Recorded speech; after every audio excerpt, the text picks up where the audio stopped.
Saya Sididi Jebua SPDK. Saya peserta PPG dalam jabatan tahun 2022 di LPTK Institut Agama Kristen Negeri Ambon.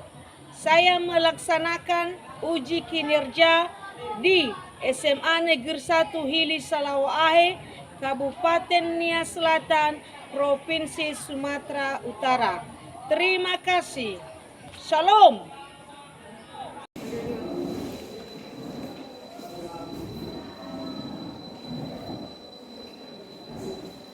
Selamat pagi anak-anak. Selamat pagi, Bu. Apa kabar? Baik. Terima kasih. Jadi sebelum kita memulaikan mata pelajaran kita pada hari ini, kalau ruang kelas kita masih belum bersih, kalau ada sampah di bawah meja silakan dipungut dan dibuang di tempat sampah yang telah disediakan biar belajar kita lebih kondusif. Ya.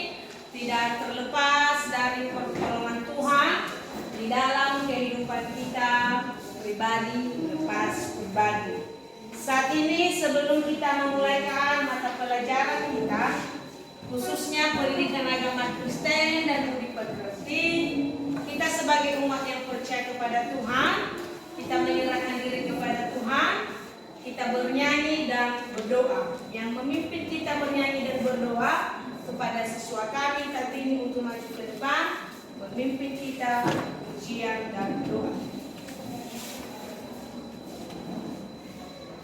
Baik teman-teman, sebelum kita memulaikan proses pelajaran kita pada pagi hari ini, mari kita serahkan hidup kita kepada Tuhan.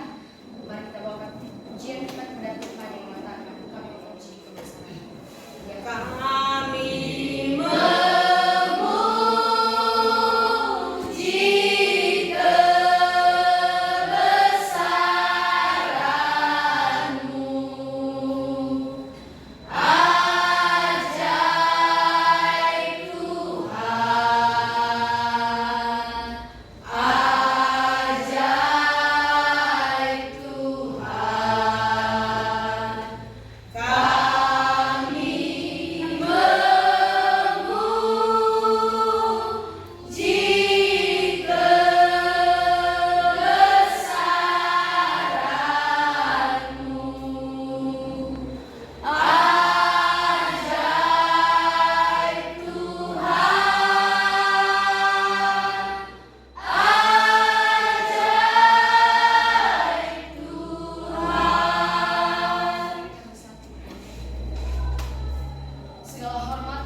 Albertus Franky Alawa. Hadir, Bu.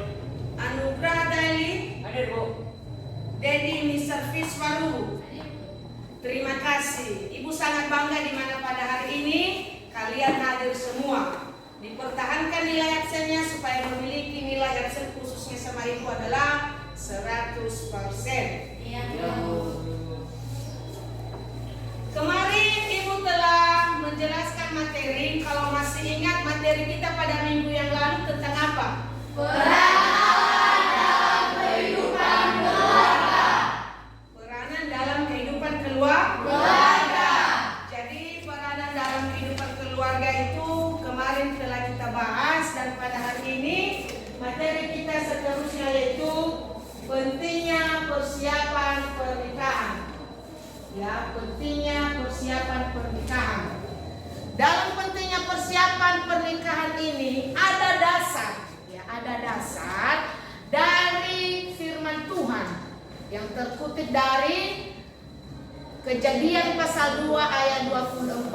Silakan buka Alkitabnya, dan salah seorang di antara kalian Dirty Blesser untuk membaca firman Tuhan tersebut. Silakan berdiri dan silakan membaca. Sebab itu, seorang laki-laki akan meninggalkan ayahnya dan ibunya dan bersatu dengan istrinya, sehingga keduanya menjadi satu daging. Nah, baik. Di dalam Kejadian pasal 2 ayat 24 tadi menyatakan bahwa di mana seorang laki-laki meninggalkan ayah dan ibunya, begitu juga dengan perempuan, dalam arti mereka satu daging. Satu daging dalam arti satu di dalam Kristus. Jadi dalam pernikahan tersebut harus dilandaskan oleh kebenaran firman Tuhan. Dalam materi ini tentang pentingnya suatu pernikahan ini ada tujuan. Materi tersebut yang pertama, siswa dapat memahami apa itu pernikahan Kristen. Yang kedua, siswa mampu memahami pentingnya pernikahan Kristen. Dan yang ketiga, mampu memahami bagaimana peranan keluarga Kristen dalam melangsungkan pernikahan. Yang pertama tadi tentang judulnya tadi adalah pernikahan, pentingnya persiapan pernikahan. Tadi tujuan pertama itu menyatakan bahwa harus mampu memahami apa itu pernikahan. Pernikahan yang dimaksudnya di sini adalah seperti yang telah teman kalian baca tadi, bahwa didasarkan dari kebenaran firman Tuhan.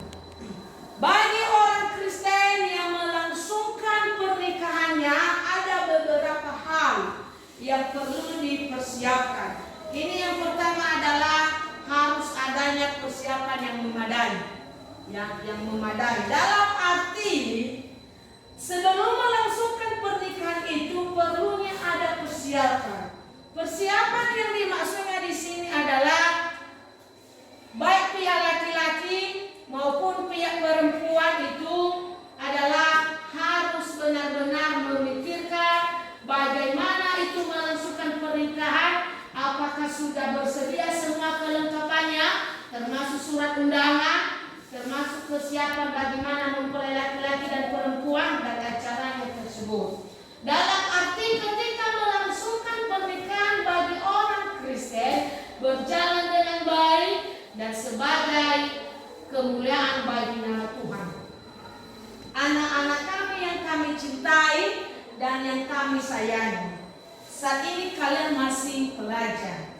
Nanti ke depan ini ya ada yang menikah, ada yang melanjut. Jadi perlu persiapan. Ya, baik pihak laki-laki maupun perempuan. Yang kedua adalah harus mengetahui nilai-nilai Kristiani dalam pernikahan. Ketika sudah berbentuk keluarga seperti gambar di atas, ya ini gambarnya, ya. Anak-anak kami coba amati gambar di atas, ya. Ketika sudah membentuk keluarga, tentu ada anggota keluarga, ada anak, ayah, ibu dan anak. Ya berarti harus ada mereka memahami bagaimana nilai-nilai Kristiani dalam keluarga tersebut. Yang pertama adalah pentingnya komunikasi. Ini mereka sedang berdiskusi. Jadi sama artinya sedang berkomunikasi. Ini Alkitab sedang mereka bawa. Berarti landasan mereka dalam membentuk keluarga itu adalah didasarkan oleh kebenaran firman Tuhan. Ini contoh yang baik ini. Jadi di keluarga kita juga di rumah, otomatis sebagai orang yang percaya kepada Kristen, minimal ada kidung jemaat di rumah, ada Alkitab di rumah. Ketika kita sudah bergumul, kita buka Alkitab sebagai pedoman kita dalam menjalani liku-liku kehidupan ini. Kemudian adalah dalam pernikahan Kristen nilai-nilainya apalagi adanya keterbukaan. Baik laki-laki kepada suami istrinya, begitu juga istrinya kepada suaminya. Saling mengasihi, saling menutupi kelemahan yang satu dengan yang lain. Dan anak juga, ini anak mereka ini ada 2 orang. Ini hanya contoh sama ibu, dan diamati gambarnya. Anak juga menghormati kedua orang tuanya. Karena hukum Taurat juga berkata pada ayat yang kelima, hormatilah ayahmu dan ibumu, supaya lanjut umurmu yang diberikan Tuhan Allahmu kepadamu. Sebagai anak, kalian status di rumah, hormatilah ayah dan ibu. Statusmu sekarang belum berkeluarga, status anak. Jadi sesuai firman Tuhan menyatakan bahwa hormatilah ayah dan ibumu. Kalau ibu sekarang status ibu sudah berkeluarga. Jadi tanggung jawab juga kami sebagai orang tua kepada anak, mendidik, menasehati ke hal-hal yang baik. Sehingga kalau kemudian tumbuhnya itu semakin dewasa, maka ada nilai-nilai rohaniawi dalam hidupnya. Kemudian ada dalam keluarga juga saling terbuka, ya, tidak ada yang ditutupi, adanya saling keterbukaan, baik pihak suami kepada istri dan istri kepada suami. Ketika mengalami berbagai pergumulan dalam keluarga, pasti ketika mereka terbuka, ada solusi dari mereka sehingga mereka bisa mengandalkan Tuhan dalam keluarga tersebut. Intinya adalah dalam nilai-nilai Kristiani, dalam pernikahan Kristen itu kita harus didasarkan dengan rasa takut akan Tuhan. Itu yang pertama. Dengan rasa takut akan Tuhan yang kita lakukan kepada keluarga kita dalam di rumah kita, otomatis kita libatkan Tuhan di dalam segi apapun, baik suka maupun duka. Karena segala sesuatu yang kita lakukan, yang pertama adalah kita duluankan Tuhan di dalam kegiatan kita. Kemudian dalam keluarga juga ada tadi tujuan yang ketiga adalah bagaimana peranan kita dalam pentingnya pernikahan Kristen ini. Peranan kita dalam pentingnya pernikahan Kristen ini adalah menjadi contoh yang memadai dimanapun kita berada. Anak-anak kami juga bisa memberikan contoh, memberikan teladan bagi keluarga Kristen. Keluarga Kristen ini ada banyak masalah. Ya, ada banyak sekali masalah di lingkungan desa kita juga, apalagi di dunia maya ini banyak kali yang terjadi dalam keluarga. Anak-anak kami juga kalau terjadi dalam keluarga kita hal seperti itu, maka tidak ada juga salahnya kita memberikan pemahaman kepada orang tua kita supaya tidak nanti terjadinya yang namanya perceraian. Itu dilarang di agama kita, khususnya agama Kristen. Ya, itu dilarang. Bercerai itu hanya maut yang memisahkan. Jadi jangan, supaya tidak terjadi hal seperti itu, anak-anak kami juga tidak ada salahnya memberikan contoh, memberikan pemahaman kepada masyarakat dimanapun kita berada kalau ada hal-hal yang mengalami hal seperti itu. Ini tentang tujuan dalam pentingnya pernikahan Kristen ini. Kemarin ibu telah membentuk kelompok dan sekarang saatnya masuk kita pada ruang diskusi. Dibentuk kelompoknya sesuai dengan apa yang telah ibu bilang kemarin. Dipersilakan. Untuk ruang diskusi ini ibu berikan waktu 10 menit yang tampil diskusi pertama dan kelompok diskusi kedua. Tempat dan waktu ibu persilakan.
diberikan kepada kami, khususnya kami kelompok 1, untuk menyajikan atau mempresentasikan hasil diskusi kami, di mana kami membahas yaitu apakah perbedaan pernikahan Kristen dengan pernikahan agama lainnya.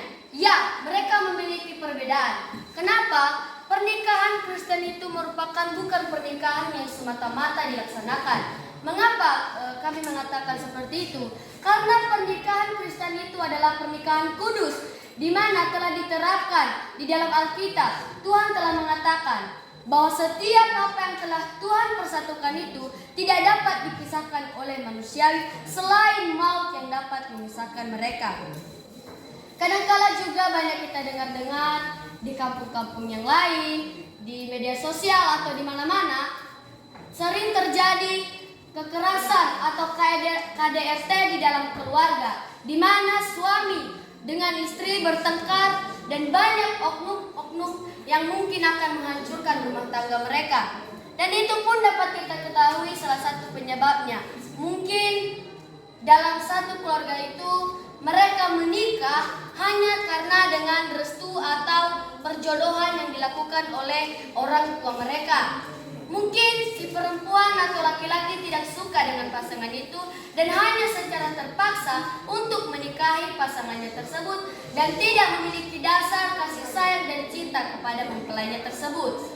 Namun, ada kata lain juga bahwa penyebab yang utamanya juga adalah faktor ekonomi, di mana mungkin saja dalam mempelai laki-laki itu atau perempuan hidup dalam keluarga yang ekonominya sangat rendah.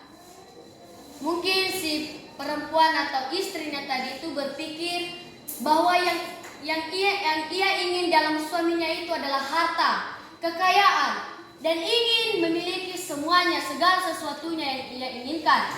Sedangkan suaminya atau mempelai laki-laki hanya memiliki harta yang mungkin hanya mencukupi kebutuhan secara cukup saja. Dan itu dapat membuat mereka bertengkar dan membuat mereka bisa bercerai.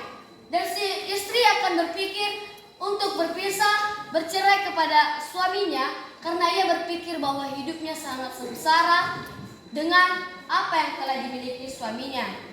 Bukankah firman Tuhan telah mengatakan bahwa setiap apa yang telah Tuhan persatukan itu, baik perempuan atau laki-laki itu, tidak dapat dipisahkan oleh manusiawi, melainkan hanya maut yang bisa memisahkan mereka.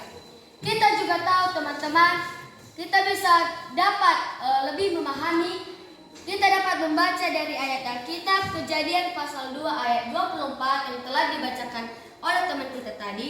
Sebab itu, seorang laki-laki akan meninggalkan ayahnya dan ibunya dan bersatu dengan istrinya sehingga keduanya menjadi satu daging. Di mana laki-laki dan perempuan jika sudah dewasa dan jika sudah pemikirannya sudah matang akan meninggalkan ayahnya dan ibunya dan bersatu kepada istrinya untuk membentuk keluarga yang baru, yang sejahtera, rukun, tidak ribut, dan saling mengasihi satu sama lain. Mungkin hanya sampai di sini saja hasil diskusi kami, dan jika ada yang kurang dimengerti dan kurang dipahami, boleh dipertanyakan oleh teman-teman kelompok yang lain.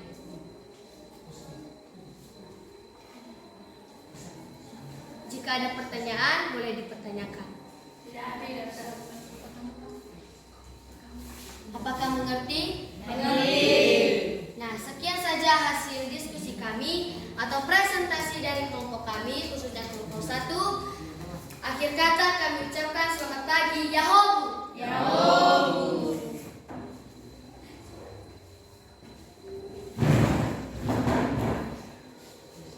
Baik, terima kasih kesempatan yang telah diberikan kepada kami khususnya kelompok 2 untuk menyajikan atau mempresentasikan hasil diskusi kami. Dan sebelumnya yang saya hormati Ibu Pengasuh Bidang Studi Agama Kristen dan terlebih kepada teman-teman kami yang sudah hadir pada pagi hari ini.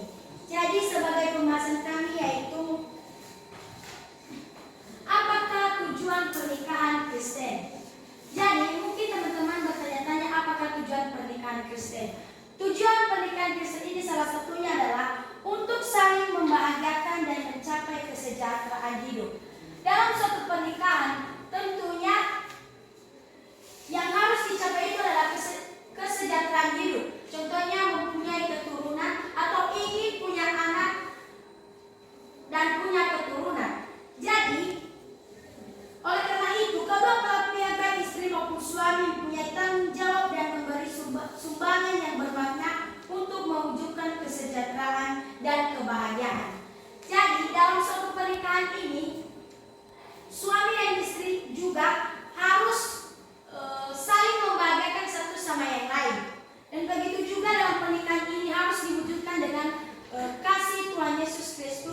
kepada jemaatnya, di mana dalam suatu pernikahan harus dilandasi dengan kasih Tuhan Yesus.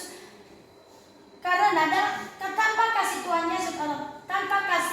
Tuhan Yesus dalam suatu pernikahan itu, maka keluarga tersebut akan menjadi kacau dan akan bercerai. Jadi, yang kedua tujuan pernikahan itu adalah dalam pernikahan dengan Kristen, nikah dipandang sebagai satu peraturan monogami. Jadi dalam suatu pernikahan Kristen ini, pernikahan itu harus diperaturankan dalam peraturan monogami, di mana peraturan monogami itu adalah peraturan yang refleksi atau termasuk dalam kasih agape, di mana kasih agape ini artinya kasih yang tidak pernah menuntut balasan atau kasih yang saling melayani, di mana dalam satu keluarga ini harus saling melayani, baik suami maupun istri, begitu juga anak-anak kepada orang tuanya.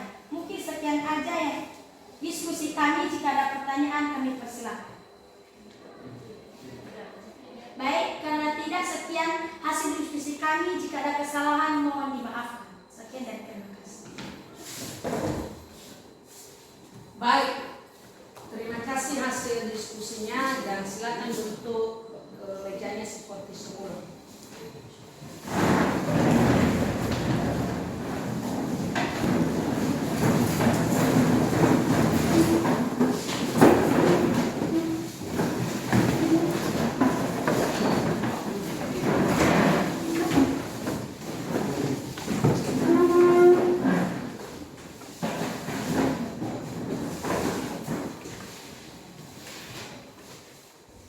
Setelah kita mempelajari tentang pentingnya pernikahan Kristen ini, bagaimana perasaan kalian? Senang. Bisa dipahami? Bisa. Bisa kalian memberikan contoh teladan di lingkungan dimanapun kalian berada? Bisa. Terima kasih. Ya, betul.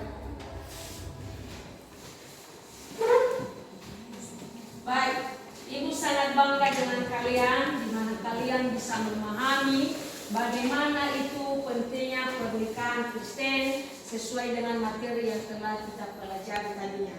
Untuk bahan diskusi kalian tadi ada di sini tujuan dan dasar suatu pernikahan Kristen. Jadi Ibu akan menyimpulkan dari diskusi pertama dan diskusi kedua bahwa dalam pernikahan Kristen itu harus didasarkan dengan kasih dan setia. Firman Tuhan menyatakan, hendaklah engkau setia sampai mati. Ini firman Tuhan ini berlaku kepada kita semua. Ya, ketika kita sudah berkeluarga, maka kita selalu setia kepada Tuhan dan setia juga kepada manusia, baik pasangan hidup dan juga kepada teman sebaya kita dan seterusnya. Kemudian ada kasih, ini kasih. Kasih juga menjadi pedoman dalam keluarga, di mana Yesus Kristus telah memberikan kasih yang sungguh luar biasa di dalam kehidupan kita. Sehingga kita boleh ada oleh karena darah Yesus yang telah tercurah di kayu salib, sehingga dosa-dosa kita Dia tebus. Oleh karena itu adalah kasih Yesus sudah kita rasakan, dan kasih itu perlu juga kita memberikan contoh kepada manusia. Kemudian adalah yang ketiga, untuk materi kita selanjutnya ini adalah tentang kasih dalam keluarga adalah gambaran cinta kasih Tuhan. Kasih dalam keluarga adalah gambaran cinta kasih Tuhan. Ini kesimpulannya. Jadi sebagai kesimpulan dalam melangsungkan pernikahan ini adalah harus memiliki kasih di dalam keluarga, di mana memiliki yang namanya gambaran cinta kasih Tuhan. Dalam arti kita diciptakan ini adalah menurut gambar rupa Allah. Sering dikatakanlah imago Dei, serupa dan segambar dengan Dia, atau disebut dengan imago Dei. Dalam arti kita adalah manusia yang mulia. Marilah kita mencerminkan hidup ini di tengah-tengah dimanapun kita berada. Sekarang Ibu akan memberikan tugas, dan tugas ini silakan dikerjakan di rumah. Minggu depan ibu akan periksa. Baik, sebelum kita berpisah-pisah di tempat ini, kita akhiri pertemuan kita dengan kita menyerahkan diri kepada Tuhan melalui pujian dan doa. Kepada siswa kami Lydia Margaret memimpin kita pujian dan doa.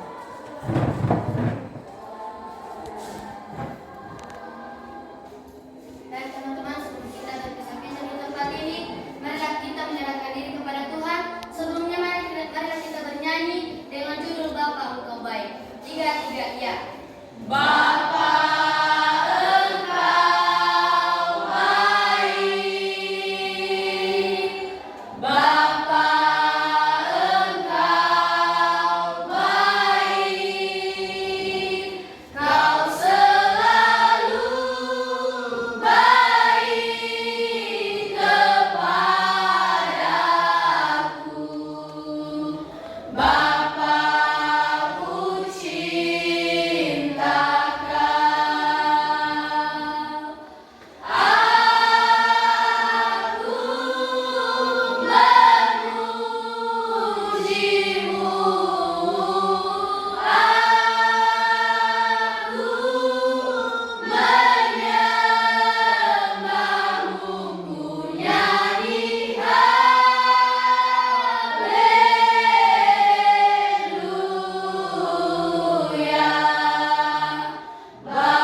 Ya Bapa, kiranya apa yang disampaikan oleh guru kami pada hari ini dapat kami tanamkan di hati kami dan melakukannya di lingkungan kami masing-masing.